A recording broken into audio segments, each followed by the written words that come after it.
And this is a story, I mean, first of all, I don't think I have anything to tell anybody here about cities or migration or integration or things like that. I have a lot to learn from this group of people. I'd say that you're the best assembled group of experts on a lot of these issues.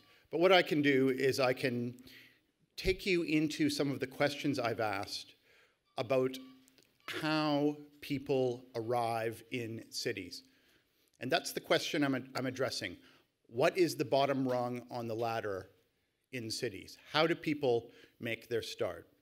Because there's a sort of bootstrap logic to migration in cities.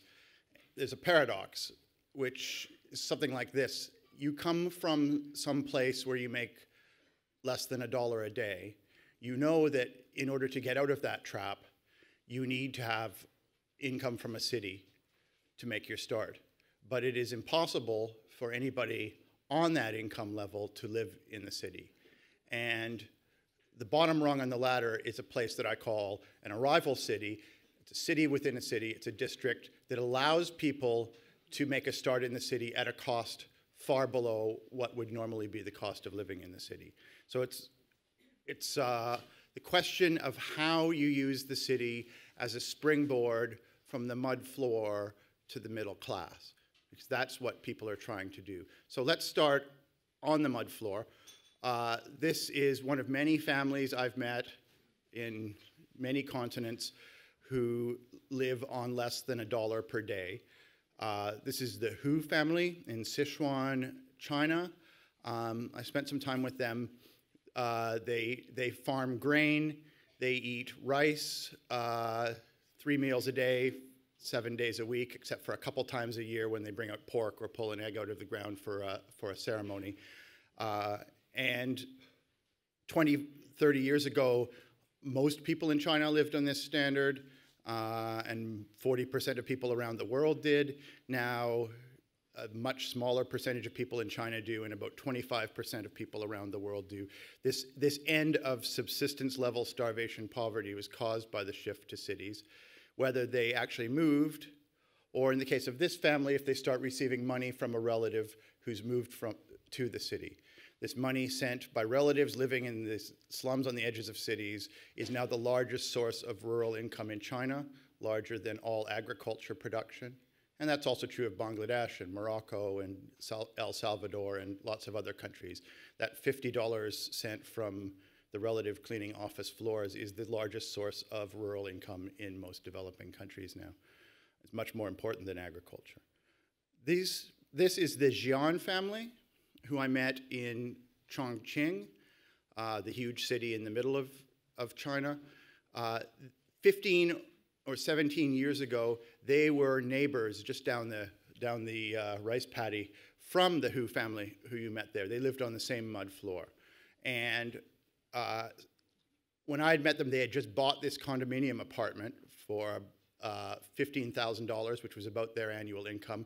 That puts them deep in the middle class in China. And they made it literally from the mud floor to the middle class using the city. But first of all, that rarely ever happens in one generation or even in 2 generations. And second of all, they certainly did not simply move from the mud floor into this condominium apartment. They spent 15 years sleeping outdoors, often not eating much, living in this place, which is on the, well, it was once on the outskirts of Chongqing and now is deeply inside it, a former farm village that turned into a self-built urban slum called Liugongli that had 70 people living in it in 1994 and now has 200,000 people living in it, none of whom officially exist as urban residents of Chongqing. None of the buildings exist, none of the businesses exist. Behind that window in the back there is a metalworking shop with about 20 computer-controlled CNC milling machines producing motorcycle parts. It doesn't exist. It was created by the slum dwellers. They are part of the 200 million people in China who live on the edges of the city and are using it as a platform for growth. And places like that, or places like this in Rio de Janeiro, are the arrival cities. They are the bottom rung on the ladder. They are seen by the people who live there as being the platform for the shift from a subsistence rural living to what they see as an established urban living and a pathway into the education system and so on for their children. That's what I call an arrival city. A city within a city created by the people who come from the same generally rural region or from the same place across the ocean, or often even from the same village, where it is far cheaper than other parts of the city, often because it was built by the people who live there in a place where nobody else in the city wanted to live, such as places like this running up and down the sides of cliffs. Sometimes because it's unpopular, has a history of crime, sometimes because it's very far removed from the core of the city, sometimes because it's just an unfashionable place to live or is dangerous or stinky or something like that. We call these slums or favelas or bidonville or boosties. We have lots of names for them. I started calling them arrival cities because I wanted to draw attention to the way they're used by the people who live there and their role as an instrument of social mobility. They're the places where people use the raw materials of the city to build a speculative future for themselves and their families. It's the interface between the village and the city, you could say, but it's also the interface between the edge of the city and the established economy of the city. It serves to develop the village. It serves to facilitate further migration from the village. It serves to build an urban future from the people in it to create new centers in the city. And if it fails, and I'll get into this as we go on, it's not because these people have fallen off some mud floor and landed there destined for failure. It's because the objective that they came in with has been blocked by something. And often the source of failure and the potential in the future for recovery of these urban districts can be looked at as a set of barriers to their natural inclination for urban integration. And the removal of those barriers can be much more effective than other interventions to move in here. So what's happening around the world causing neighborhoods like this to spring up and thrive and so on? Let's just briefly look at the larger picture. I promise I won't hit you with any more graphs than this one.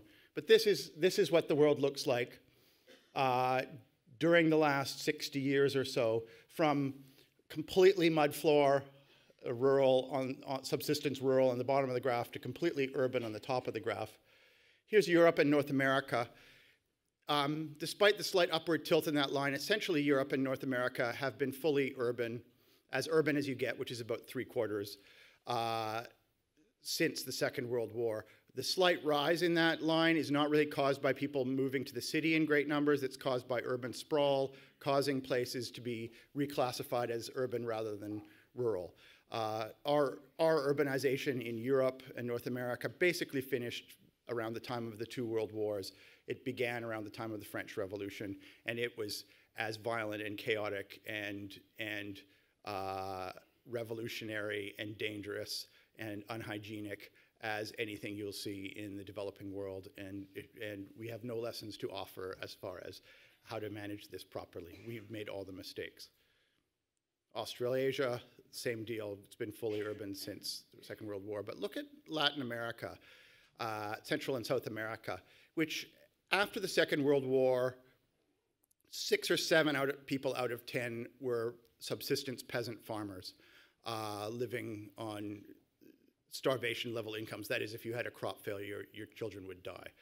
At most, I would say 3/4 of all starvation level malnutrition and absolute poverty are rural in the world. And you saw, starting after the Second World War, a dramatic shift in South and Central America. I would say some other places like Turkey followed this line as well. As colonialism ended, as roads came to be built, as industrial economies developed in the city, and very importantly, as agriculture modernized and started being something that produced food rather than supported families. And as you increase the amount of food coming out of the countryside, you need far fewer people. Generally, the fewer people you have living in rural areas, the more food you produce, actually universally. And Latin America saw this shift happen very dramatically in the 50s, 60s, and 70s, and 80s. And you had hundreds of thousands, millions of people moving into the cities, forming slum neighborhoods, forming new urban districts, becoming contentious populations, sources of conflict, sources of political conflict. And that shift and the fights over who had the right to live in the city and who was a legitimate citizen of the city were very much at the heart of a lot of the political struggles in Latin America during those decades. That was a period when coups and revolutions and riots and military dictatorships were on the front page of the papers almost every week in some Latin American country. And then, starting around the end of the 1990s, most of the big countries of South and Central America came to be as urbanized as Europe and North America are today. And you started to have a recognition with this stability of the people living in these arrival city districts as being legitimate residents of the city. And no coincidence, that led to a decade of economic growth, democratic stability, trade, declining inequality in most of the major South and Central American countries, with a few notable exceptions. And you saw that in Turkey as well, in a number of places where the end of the urbanization shock and the recognition of the poor urbanites as being legitimate citizens led to a stabilization. Now, briefly, here's Asia, here's Africa now. They are just starting now where South and Central America were after the Second World War, with huge numbers of people making the move from subsistence, rural living to urban living. In some places, like sub-Saharan Africa, because of agricultural modernization. In other places like China, because of urban modernization. And there's a lot of variance here. China is already well over 50% urban. Africa, you have some places like Libya and South Africa that are as urban as Europe, and some that are way down toward the bottom still. So there's a lot of variance, but you have a lot of people moving. That's causing a huge growth of the cities in the developing world. It's also causing some international migration. The largest blocks of international migration are from rural areas in one country to urban areas in another. That is the shift that's happening within Asian countries. It's the shift that's happening between the Indian subcontinent and the Persian Gulf states and Britain and Ireland. It's the shift that's happening from Eastern Europe to Western Europe. That's very much largely a peasant rural to urban shift. It's the shift that's happening from North Africa and Turkey into Europe. It's the shift from Central America into the United States. Generally around the world, countries do not immigrate to other countries, but specific groups of villages and rural regions immigrate to specific urban districts and neighborhoods of cities. You can map the streets of South Los Angeles to specific clusters of villages in in Salvador and Honduras. You can map specific streets of North and West London to clusters of villages in Silesia and Southwest Poland, and so on and so on and so on. And we'll take a look at that. But first, let's look at two different arrival cities, one in the developing world and one here in Europe, to look at what the bottom rung on the ladder looks like. How do people make it from a subsistence rural background into an urban background? How do people use the materials of the city as the bottom rung on the ladder? This is Dhaka, Bangladesh, the fastest growing city in the world by some measures. And what we're looking at right now is an area right in the middle of this huge city known as Gulshan, which that's the big apartment buildings on the left there. It's the district where most middle-class people who live like we do are located. And there, down on the right, is something called Karail, which in the beginning of the 1990s was a bit of swampland owned by the electrical utility with no people living on it, and now has somewhere between 25,000 and 35,000 people, depending on how you count, or at least the point when I took this photo it did.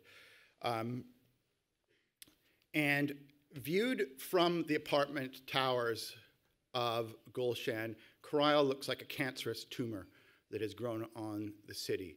It is tin shacks with garbage strewn about them, cantilevered over a sewage-filled lagoon, and open fire cooking.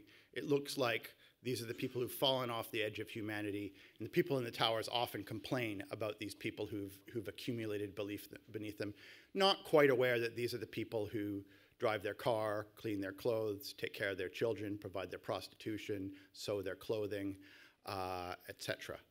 And these people, in fact, did not simply fall out of society. In fact, they are people trying to make it up from these places. They came from, this is one of the villages they came from in the north of Bangladesh, from places that are indeed deeply poor, are blighted with famines on a seasonal basis, where you do have a chance of your children dying if things go poorly. But they are not the desperate falling out of these places. Generally speaking, what I've found is the people who move into the slums of the developing world and the people who do low-income international migration are the people from the villages who've saved the most money, who are the most ambitious, who have the best connections to the city and so on. You could say they're the most ambitious people. And those who get on the boats are down the river to go there tend to be the people willing to take the greatest risks, who are have the best resources available.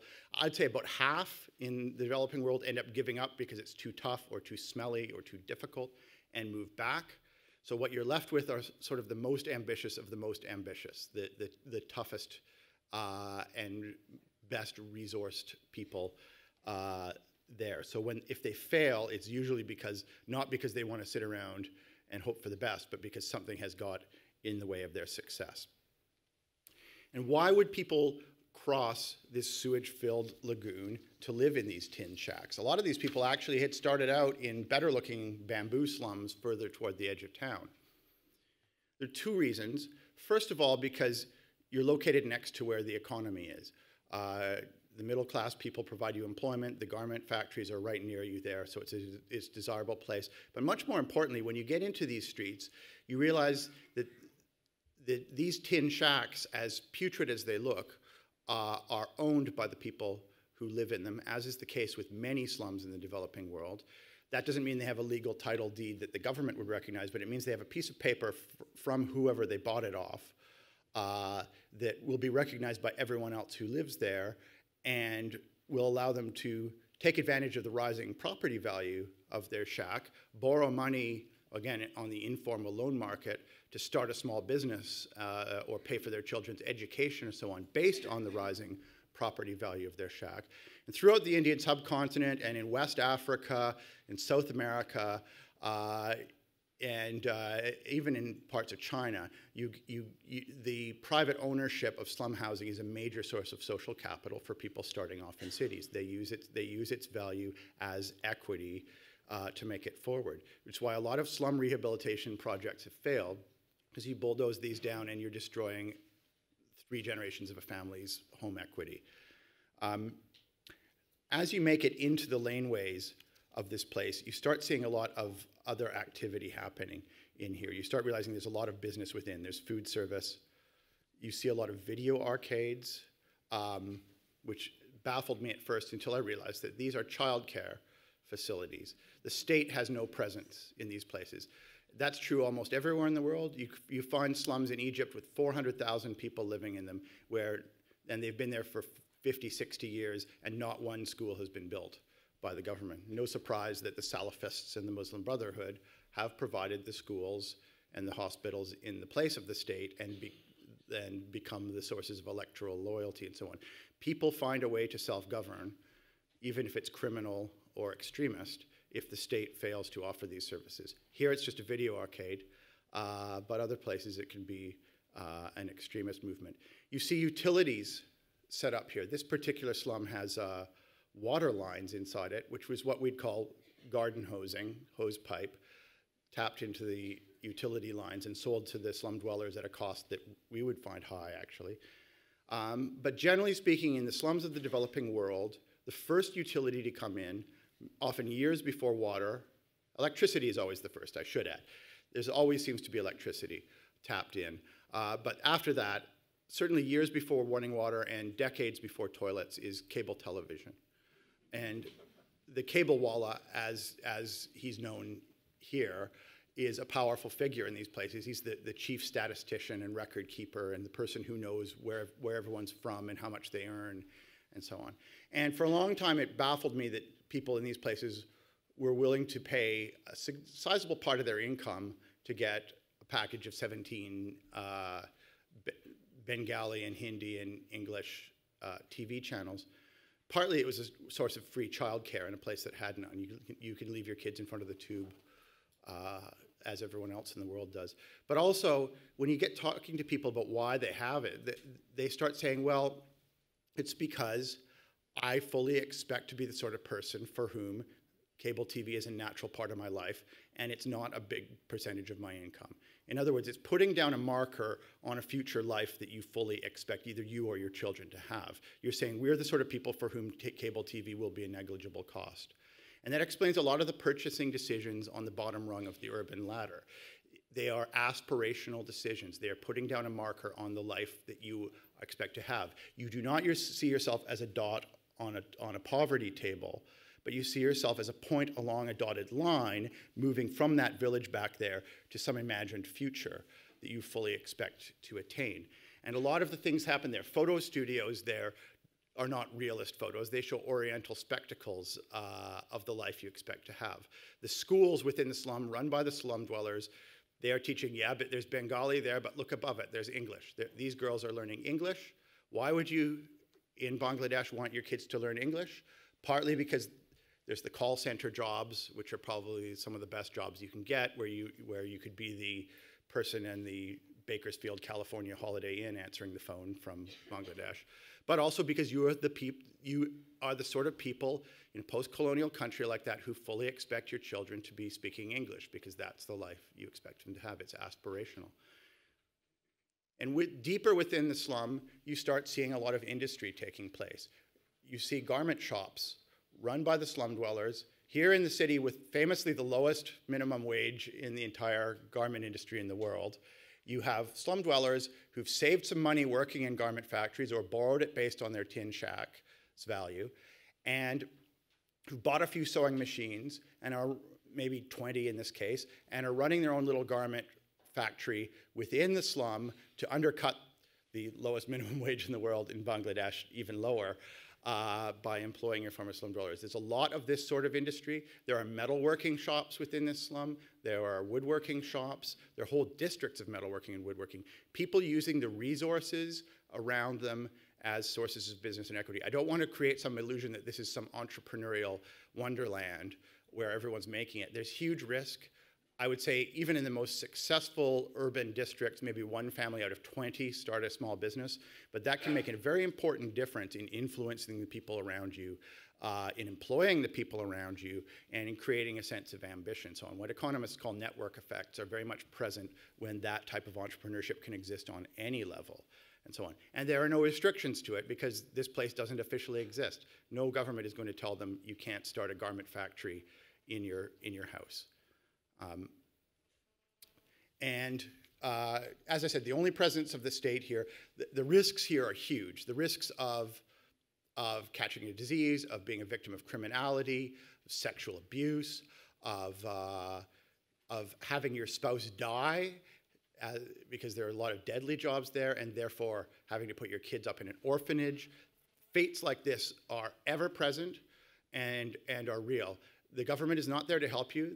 They provide a police raid once a year, and some attention if you vote for the right party in the elections, as this slum did. And it didn't help it. Half of it got bulldozed 2 years after I took this photo. So it's high risk, but it's not high risk based on blind speculation. Almost everybody you talk to in places like this knows that dotted line they're on and knows what their objective is and is aware of what the blockages are in the way of it. Now let's take a look at a different arrival city. The bottom rung in the ladder, when people make the move internationally, is not actually all that different in many ways. The level of development, the level of income, the level of hygiene, the level of health are different, but the way the bottom rung on the ladder urban district, the arrival city, is configured in the cities of Europe and North America is very similar to the way it's configured in the developing world, at least as far as the person coming in from a village somewhere sees it and tries to use it. And historically, in Europe and North America, The traditional arrival cities for poor immigrants have been the densely clustered central urban districts, in large part because those were undesirable to the established middle classes of the cities. And this particular picture is in Antwerp, but it could be Toronto, where I grew up, it could be London, and so on. And for many decades, a lot of cities got very lucky in that we had these dense clusters of housing that nobody else wanted to live in the central cores of cities. We had the Lower East Sides and the Whitechapel Spitalfields and places like this and the Kreutzbergs that had lower housing costs than most established city dwellers were willing to be interested in, and that had a dense population and a lot of street activity. So if you opened a shop or a restaurant or a small factory or something in your residential area, you were likely to get customers walking past or driving past who would provide some business. You were linked into the established urban economy. There were bad things that could happen to you, but there were also the tools for your own success. And if it was in the English-speaking world, you were likely to buy that housing and profit off it and use that profit to put your children into post-secondary education or start a business or what have you. If you were in continental Europe, you would probably be renting it, but you were still able to profit from investments in your neighborhood if things were set up right. But you run into this problem that the success of the arrival city can lead to its failure. The thing that caused an urban district to be cheaper than any other district is often the thing that will cause it later to fail, because it's a barrier. In the case of the tight-packed central city districts that were the immigrant arrival cities of the decades after the Second World War, they were pretty lucky. They were well situated so that they actually created a new immigrant middle class in a lot of cases because of the economic growth that was happening during that period, but also because of the situation of the housing. It was in just the right place at just the right time. But if we were lucky then, we have to be skilled now, because most poor immigration, and in fact most poverty and most immigration in Europe and North America, is no longer to central city districts like this, but is to places that look like this. All immigration in the United States and Canada is suburban now. Most immigration in Western Europe is suburban now. And this is a big change. It means that people are immigrating into buildings like this. There are still a lot of poor immigrants. We like to think in countries like Canada that we've rigged the system so we only get middle class people. But Canada is not like Hamburg in the sense that a very large percentage of our labor shortages are in unskilled and semi-skilled areas. And we have a large demand for people, and nature abhors a vacuum. People come in from poor places when there are labor shortages. And they come into places that look like this. Now this is in Slotervaart, which is in the outskirts of Amsterdam. This is a type of neighborhood that was built in many cities across the Western world after the Second World War as a sort of utopian type of housing under the assumption that working class people would not want to live in the awful districts around the canals of central Amsterdam or in Brooklyn, God help us, or something like that, and would want to live out here in buildings like this with big empty grassy spaces between them and windy streets and rigid separation of residential from retail, from commercial, from industrial, and big park belt between the neighborhood and the city. It looked utopian. And it was almost perfectly designed to be the worst possible place for an immigrant to make a start. It had all of the wrong things. It meant that when you arrived there, you couldn't do the new immigrant thing. You couldn't start a restaurant or a small business or something on the ground floor of that building. There's no space for it. Even if you did, there's nobody walking past. If you get a job cleaning an office floor or something, it's a 2-hour bus ride each way.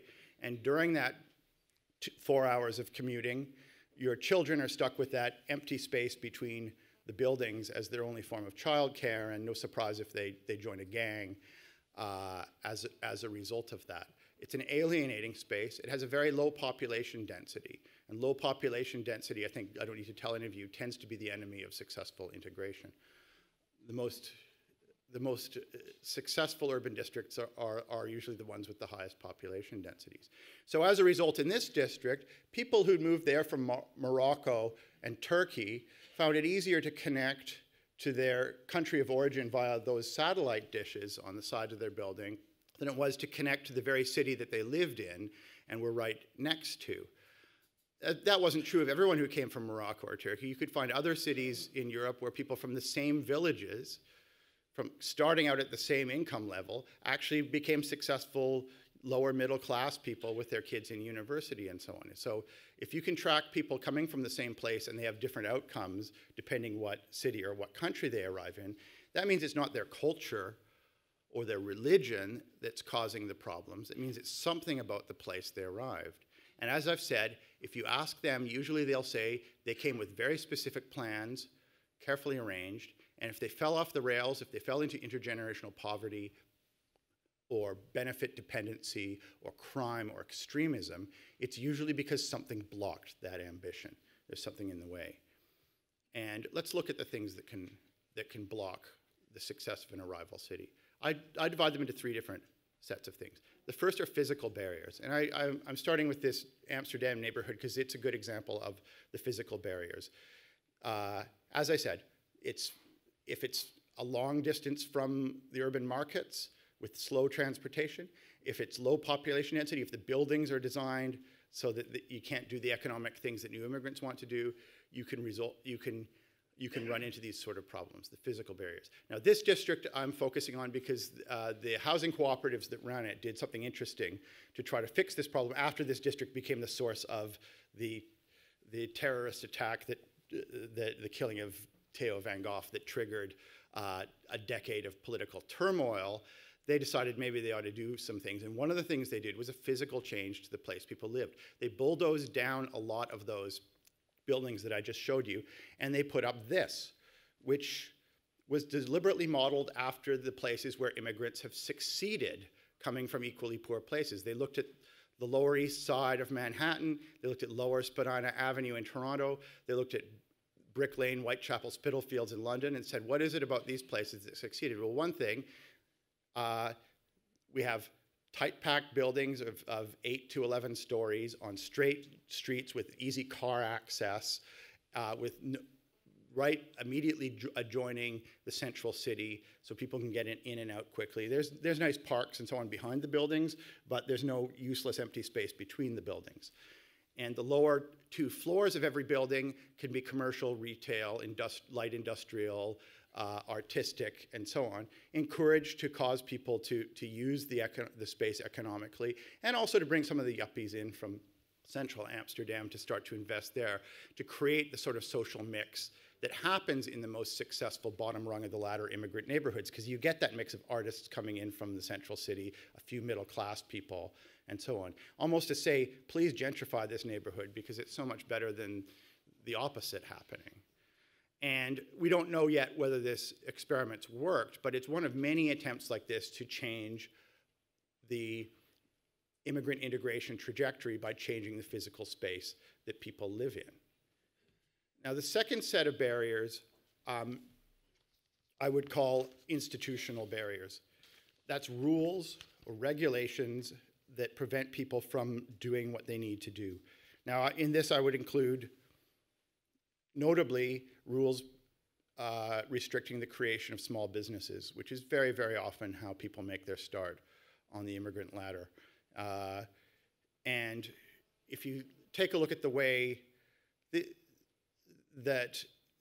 look at the trajectory of the Bangladeshis of London. When I first lived in London in the 1980s, the Bangladeshi-dominated district of, as I mentioned, Whitechapel, Spitalfields, Tower Hamlets, was an extremely dangerous place. You did not go there at night. There was crime, there was gangs, there were Asian gangs, and then there were neo-Nazi gangs that beat up the Asian gangs, and there were street battles between them. There was extremism, there were diseases that hadn't been seen for decades. There was collapsing housing. It was real trouble. These were people who'd arrived to work in the blue-collar economy, and then the industrial economy had ceased to exist. And a number of factors turned that around. largely because there weren't any restrictions on small business, people created a lot of small businesses, the stereotypical curry shops, but all sorts of other things. And there were some important interventions from government to fix decaying schools and improve the school system and so on. And it slowly became successful to the point that as of last year, the Bangladeshis of Britain have a higher university achievement rate than the white British people do, and so on, in large part because they had used the instruments around them in the city. There had not been restrictions to doing that. But in a lot of European cities, you can't do that. You can't simply seize the property around you and use it to your business. You have to get a business license. You have to, in some of the Benelux countries, you have to have a business diploma. There are all sorts of regulations on hygiene and ownership. There are some places where non-citizens can't start a legal business. And there are other institutional areas. Policing is a very big one. Immigrants actually usually, when they're given the opportunity to run their own police forces in their neighborhoods, which is still a rare thing, they actually choose a tougher form of policing than European cities would usually want to provide. In the cases of cities in the Netherlands that have created police forces locally run by the immigrant communities, they tend to focus heavily on truancy policing, and essentially frog marching any 18-year-olds who aren't in school into the school. And so on. But often that turns things around. And there's a whole set of problems with education that I'm not going to get into in detail here, but I will say that the biggest crisis in many European cities as far as the integration of urban immigrants is a set of negative incentives that exist in the primary and secondary school system that encourage the male children of immigrants to drop out of school at age 16. And I'm not going to get into all the details of that, but there are a number of things that really make it more desirable to drop out at 16 than to continue in school. And many of the integration problems are rooted in the fact that an entire generation of male offspring of immigrants drop out at 16. And I will say that one of the things that did turn things around in those East London districts was some interventions in schooling that reversed that. And partly they realized that to fix that, there's a downward spiral in schools in immigrant neighborhoods that happens all over the world. They get worse and worse. That needs to be reversed. And they realized that to reverse that, it's not enough to build a school that's up to the level of middle-class schools. You need to build one that's actually above the level of middle-class schools, so that the kids in the neighborhood have to compete to gain admission, compete against middle-class kids from elsewhere in the city to gain admission to their own secondary school. And so that they're, rather than competing to drop out, they're competing to gain it, to get into their own school. And that creates quite a change in educational outcomes in most places where it's happened. And the final area is what I'd call citizenship barriers, by which I mean not just barriers to legal citizenship, but also barriers to being accepted as a full citizen around you. But the legal citizenship remains a huge issue. I think it's fair to say that the very worst thing that any country can do is to have a large population of people living within its borders who do not have a quick pathway to full legal citizenship. Because those people then will have no reason and no ability to invest in their neighborhood, to purchase their housing, to start a legal small business, to improve their neighborhood, to put their children into post-secondary education, to save their money in the country that they live in, to invest in the country that they live in. They often will remain unaccompanied males or sometimes unaccompanied females because there's no incentive to start a family in the country you live in. I don't think I need to tell people in Germany about this problem.